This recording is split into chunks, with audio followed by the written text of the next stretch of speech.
Convert the following equations from slope-intercept form to general linear form.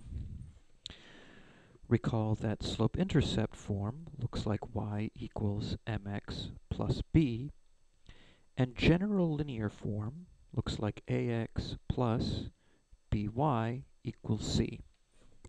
So, in general linear form, the two terms that have x's and y's are on the same side of the equation, and on the other side of the equation is the constant that has neither an x nor a y.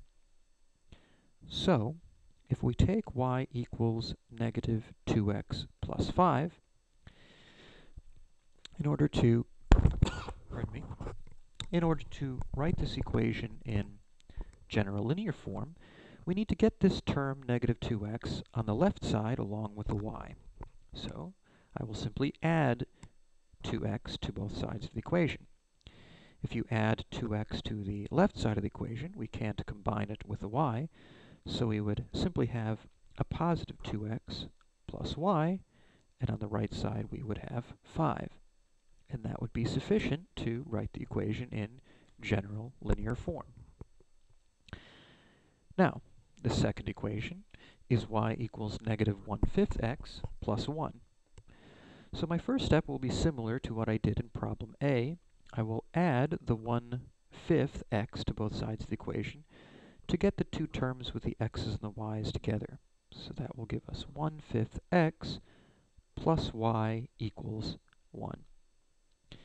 Now, this is sufficient to have the equation in general linear form, but usually we would prefer the constants to be integers and not to be fractions.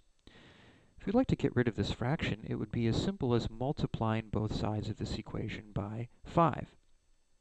So if we have 1/5 x plus y equals 1, and we multiply both sides of the equation by 5, on the left side we would have 5 times 1/5, which is just 1, and 1 times x is just x, and then we would have plus 5y equals 1 times 5, which is 5.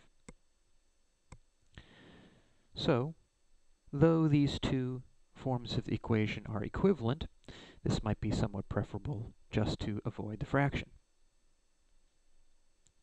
So let's summarize.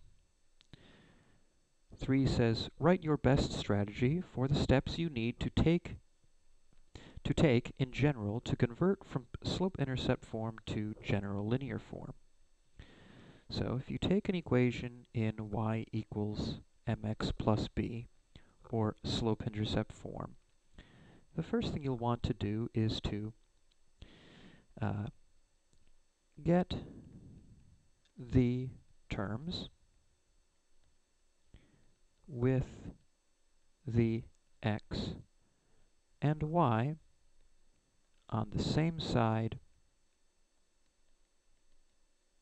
of the equation.